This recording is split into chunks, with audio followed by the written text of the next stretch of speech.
Hello, everyone. Welcome. My name is Mr. Anders Buckley. I'm a corporate executive. Today, I lead teams, oversee business operations, and make major financial decisions for my company. People see me today and usually assume I always understood money. They assume I always knew how investing worked, and they assume I made smart financial decisions from the very beginning. I wish that were true, but it isn't. Before the executive titles and leadership meetings, I was simply a young professional starting my career. I was ambitious, I worked hard, and I believed earning a good salary was enough. I thought financial success was simple: get a good job, earn money, work hard. Everything else would take care of itself. But I was wrong. I didn't understand investing, I didn't understand retirement accounts, and I didn't understand how valuable time could be. Years later, I learned something important. Making money and building wealth are not the same thing. The mistakes I made weren't dramatic. They were small decisions, small choices that seemed unimportant at the time. But those small choices eventually became expensive lessons. Today, I want to take you back to where it all began, back to my first corporate job, back to a day I nearly ignored something that would change the way I viewed money forever. I still remember my first corporate job. I was excited. I had finally done it. I had graduated, accepted a good position, and walked into a real office, carrying my coffee and my confidence. I remember looking around and thinking, this is it. This is the beginning of my future. Everything felt exciting. The office, the people, the meetings, even receiving my first real paycheck felt exciting. And then, during my first week, Human Resources scheduled a benefits meeting. I walked into a conference room with several other new employees. Someone started discussing employee benefits, health insurance, vacation time, retirement plans. Then they handed us a packet of papers. Inside was information about something called a 401k. At the time, I barely paid attention. I remember thinking, retirement? I just started working. I'm in my 20s. I have plenty of time. Instead, I was thinking about other things. Going out with friends, buying things I wanted. Retirement felt like a problem for some distant version of myself, not for me. What I didn't realize was that a 401k wasn't simply paperwork. It was an employer-sponsored retirement account. Money could automatically come out of each paycheck and be invested before I even spent it. But I didn't see it that way. I saw another form, another decision, another thing I thought I could deal with later. So I pushed it aside, and I walked out of that room believing I had made a completely harmless decision. I had no idea what I was about to miss. A few days later, I was sitting in the employee break room during lunch. I was talking with one of my coworkers. He had worked at the company for many years. He was experienced, calm, the kind of person who always seemed to understand how things worked. Somehow, the conversation turned toward employee benefits. He looked at me and asked, "So, how much are you contributing to your 401k?" I looked at him and said, "My what?" He laughed, not in a rude way, more like someone who knew exactly what I was thinking. I told him I hadn't signed up. I explained that retirement felt far away. I told him I would probably think about it later. Then he looked at me and asked a question I still remember. "You turned down the company match?" I stared at him. "The company what?" Then he explained it to me. He told me that many employers encourage employees to save for retirement by matching part of what employees contribute.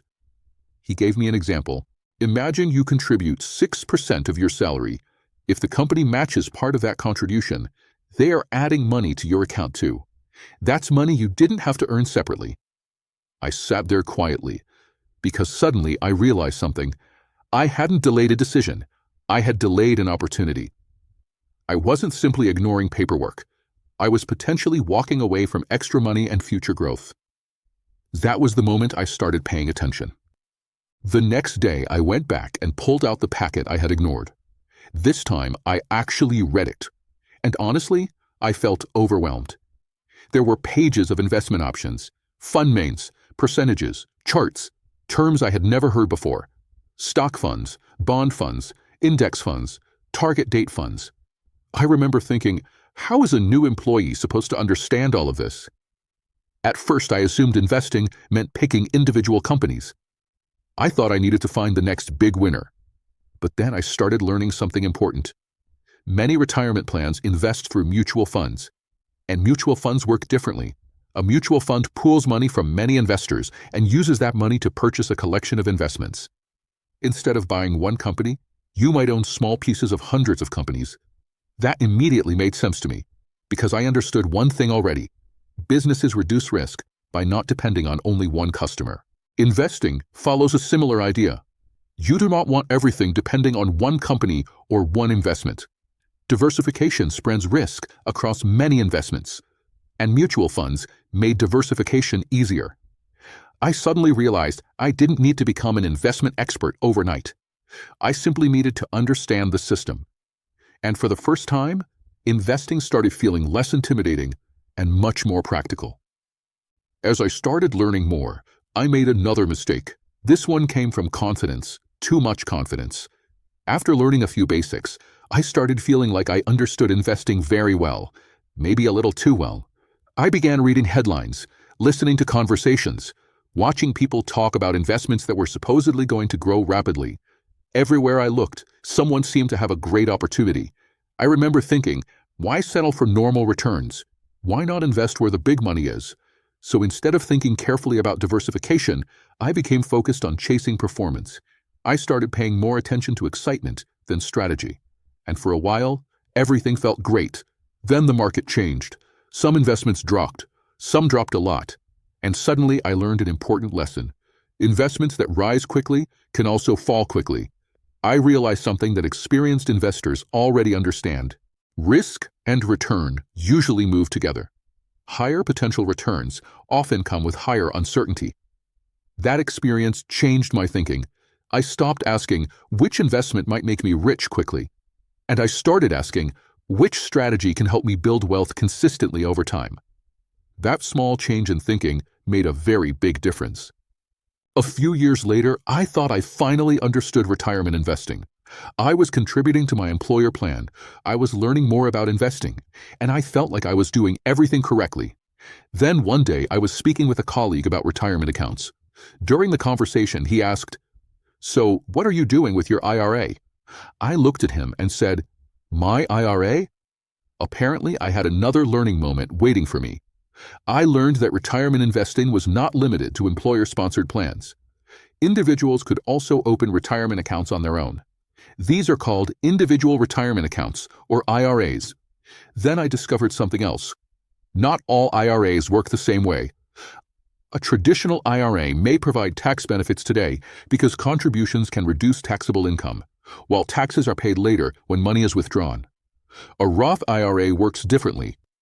Contributions are made with after-tax money, but qualified withdrawals in retirement can potentially be tax-free.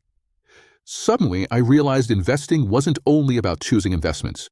It was also about understanding how different accounts work.